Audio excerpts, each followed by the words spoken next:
Okay, so welcome back to the Big Truck Series review show. So basically, I was invited to a soiree at Long Island Ferrari Maserati, and this is 85 Mercer Street in Lower Manhattan. So I came on down to see what the latest stuff from Ferrari and Maserati is. So basically, it's a Christmas shopping soiree, they call it. And oh, this is the shop right here. I'm about to go in there in a minute, but right now these are some of the cars that they're showing off, and I assume that they work along with Maserati of Manhattan in order to sell like the Maserati Ghibli, in order to sell like the Quattroporte. So basically, the whole point of this soiree is you're supposed to come down, and it's supposed to show you the gallery and to show you what they've got, what's available to buy and everything. This one is, it says Italia independent event happening in store at 6 p.m. So that's 12/22/2015 according to the sign. So I'm here about 10 minutes early. See, I'm always on time. And yeah, this is something, I'm not even sure what this is. And there's a lot of people, they criticize, they say, oh, you're supposed to know what it is. It's like, me personally, I don't like Ferrari at all. Had this been a Lamborghini, I would have known exactly what it was. But I don't know what it is because I don't care. Like, yeah, they're very cute looking cars and everything, but I think Ferrari appeals to a certain personality that isn't me. Now some people might say, oh yeah, well, no, Lamborghini doesn't turn as well, and it doesn't have the sharp driving characters.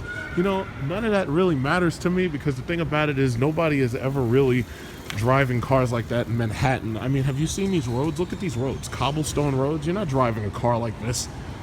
You're not driving a car like this in Manhattan to do driving dynamics. You're driving a car like this just to show off, and you're doing it at 2 miles per hour in traffic. But my problem is these look too much like regular cars.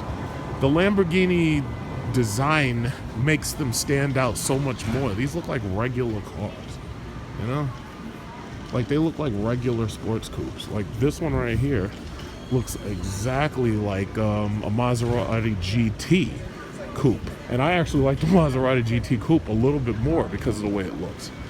So that's just how I feel about it. So, take it or leave it. That's how I feel. Sorry. Okay, so basically they got what is it? What's it called? Wines, and they got glasses and everything. What's that? Would you like some rosé? Yeah, sure.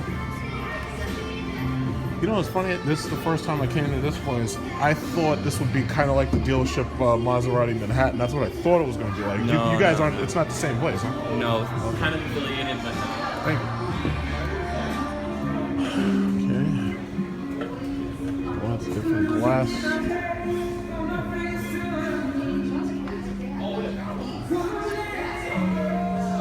I don't see any rimless glasses. I usually get rimless.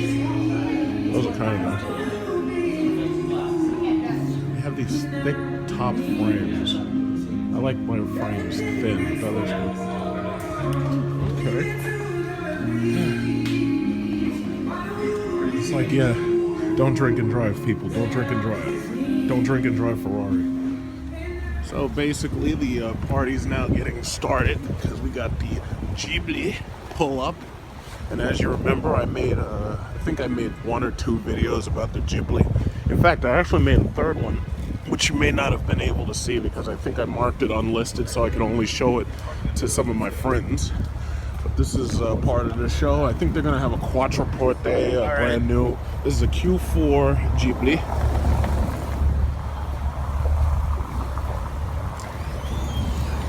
Hey. Uh-oh, watch those curbs. Watch the curbs. Just back, pull away a little. So this way you don't scratch. There you go. Perfect.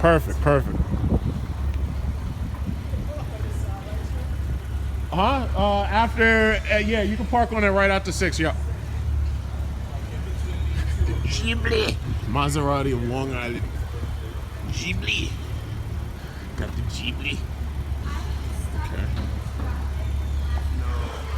But see, I liked the design of the car. I mean, a lot of the parts and components came out of. When I was in Dubai, I made a mention that a lot of the parts and components that are in this car is shared by a lot of other cars. Like, for instance, the console is like the same as what you get in Dodge Dart. But the real problem I had with this car was the ride was rough. And you know, some people might not like me saying that, but hey, that's just what it is. I found the ride to be rough, and I actually liked it because of the all-wheel drive. But the thing about it is, you get so much more out of a Hellcat, and a Hellcat's $30,000. That's that Ghibli. Yep. All right, you have the keys to the white Cali, right? Yeah. So I don't know if a Quattroporte is coming, so I think we'll get some of that Quattroporte and maybe the Ghibli, what is it called? The Gran Turismo, the GT, the coupe. I really like the coupe. In fact, I love the way I fit in the coupe. If I was gonna get a two-door, I would definitely probably consider that car. Because me personally, I'm not really a Challenger fan. I think I've said that before. I'm not really a fan of the Dodge Challenger Hellcat, and the reason why is because it's just too big and blocky for me. Like, I need something a little bit more aerodynamic. So the GT, I'd consider it. But then again, by the time I'd even want a car like that, they'd have something new out. They have something new coming out like every month. There's always something new. It's like a Tesla P90D. Next thing you know, they'll have a Tesla 100D with crazy insane mode or something. You know? They just keep coming up with stuff just to keep people spending money. Because one of the things you got to remember, you know, Asia, they're terrified of their stock market because they can't trust it. I mean, right now it's all government manipulation. So ultimately, a lot of these people are buying these expensive cars just so that they can put their money in something that won't lose value. All they'll do is they'll buy a bunch of these cars and then they'll keep them in a garage somewhere and they'll never drive them and they'll hold their value. So they'll buy a Bugatti Veyron Supersport or a couple of them just to hold their value, you know? Yeah. So, you know, there's a lot to be said about the car game right now. Me personally, right now, I almost can't wait to get invited to the Cadillac CT6 or the XT5 release party. Can't wait. Either car is, I like them, you know.